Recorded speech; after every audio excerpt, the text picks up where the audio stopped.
ನಮ್ಮ ತುಳುನಾಡಿನ ಮಣ್ಣಿನ ಒಬ್ಬ ಹಿಂದೂ ವ್ಯಕ್ತಿ, ಹಿಂದೂ ಚಿಂತಕರಾದಂಥ ಸುಭಾಷ್ ಶೆಟ್ಟಿಯವರನ್ನು ಪಾಕಿಸ್ತಾನ ಮಾನಸಿಕತೆಯ ಹಿಂದುತ್ವದ ವಿರೋಧಿಗಳ ಜಿಹಾದಿ ಮನಸ್ಥಿತಿಯವರು ಹೊಂದಿದ್ದಾರೆ, ಬರ್ಬರ ಹತ್ಯೆ ಮಾಡಿದ್ದಾರೆ.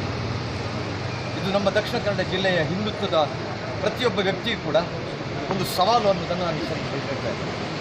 ಇವತ್ತು ನಾವು ಜಾತಿ ಮತ ಧರ್ಮ ನೋಡುವುದಲ್ಲ, ನಮ್ಮ ದೇಶ ಉಳಿಬೇಕು ಅಂತಾದರೆ ಹಿಂದುತ್ವ ಉಳಿಬೇಕು. ಇವತ್ತು ಹಿಂದುತ್ವವನ್ನು ನಾಶ ಮಾಡಬೇಕು ಅನ್ನುವಂಥ ಯಾವ ಮಾನಸಿಕತೆ ಇದೆ, ಅಂಥ ಕರ್ನಾಟಕದ ಮುಖ್ಯಮಂತ್ರಿ ಪಾಕಿಸ್ತಾನದ ಮಾನಸಿಕತೆಯಿಂದ ಸಿದ್ದರಾಮಯ್ಯ ಎಲ್ಲಿವರೆಗೆ ಇಲ್ಲಿ ಮುಖ್ಯಮಂತ್ರಿ ಆಗಿರ್ತಾನೋ, ಮತ್ತು ಪಾಕಿಸ್ತಾನದ ಮಾನಸಿಕತೆ ಇರತಕ್ಕಂಥ ಕಾಂಗ್ರೆಸ್, ಪಾಕಿಸ್ತಾನದ ಇನ್ನೊಂದು ಮುಖ ಕಾಂಗ್ರೆಸ್, ಅದು ಇಲ್ಲಿ ಅಧಿಕಾರದ ಇಲ್ಲಿಯವರೆಗೆ ಹಿಂದೂಗಳಿಗೆ ರಕ್ಷಣೆ ಇಲ್ಲ, ಭದ್ರತೆ ಇಲ್ಲ, ಅವರ ಜೀವಕ್ಕೆ ಯಾವತ್ತೂ ಅಪಾಯ ಇದೆ. ಅದಕ್ಕೋಸ್ಕರ ಇವತ್ತು ನಾನು ಹೇಳ್ತಾ ಇರೋದು, ಎಲ್ಲ ಪ್ರತಿಯೊಬ್ಬ ಇಲ್ಲಿಯ ಹಿಂದೂ, ದಕ್ಷಿಣ ಕನ್ನಡ ಜಿಲ್ಲೆ ಎಲ್ಲ ಹಿಂದೂ ಕೂಡ ಒಗ್ಗಟ್ಟಾಗಬೇಕು, ಒಂದೇ ಮನಸ್ಸಿನಿಂದ ನಾವು ಎದ್ದು ನಿಲ್ಲಬೇಕು. ಇಲ್ಲದೆ ಹೋದರೆ ನಮ್ಮ ಜನರಿಗೆ ಖಂಡಿತ ಇಲ್ಲಿ ಬದುಕಲಿಕ್ಕೆ ಕಷ್ಟ ಇದೆ.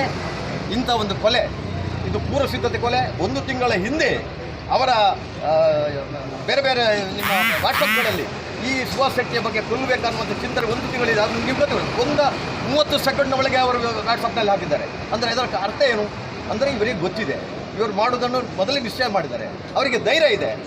ಸಿದ್ದರಾಮಯ್ಯ ಇರುವವರೆಗೆ ನಮ್ಮ ಪ್ರಧಾನಮಂತ್ರಿ ಪರಶುರಾಮ ಇರುವವರು, ನಮ್ಮ ಪರಮೇಶ್ವರ್ ಇರುವವರೆಗೆ, ಈ ಡಿ.ಕೆ. ಶಿವಕುಮಾರ್ ಇರುವವರೆಗೆ, ಡಿ.ಕೆ. ಹರಿಪ್ರಸಾದ್ ಅಂತ ಇರುವವರೆಗೆ ಇಲ್ಲಿ ಖಂಡಿತ ನಮಗೇನು ತೊಂದರೆ ಇಲ್ಲ. ನಾವು ಕೊಂದರೂ ನಮ್ಮನ್ನು ಏನು ಮಾಡೋದಿಲ್ಲ. ಪಾಕಿಸ್ತಾನ ಜಿಂದಾಬಾದ್ ಎನ್ನುವ್ರಿಗೆ ಏನು ಮಾಡಿಲ್ಲ.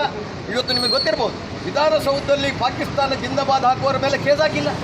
ಅದೇ ಎಷ್ಟೋ ಕಡೆಯಲ್ಲಿ ಪಾಕಿಸ್ತಾನ ಜಿಂದಾಬಾದ್ ಅವರಿಗೆ ಬಗ್ಗೆ ಯಾವುದೇ ಆಕ್ಷನ್ ತಗೊಳ್ಳಿಲ್ಲ. ಆದರೆ ನಾವು ಭಾರತ್ ಮಾತಾಕ್ಕೆ ಜೈ ಅನ್ನುವರಿಗೆ ಕೇಸ್ ಹಾಕಿದ್ದಾರೆ, FIR ಹಾಕಿದ್ದಾರೆ, ಜೈಲಲ್ಲಿ ಹಾಕಿದ್ದಾರೆ.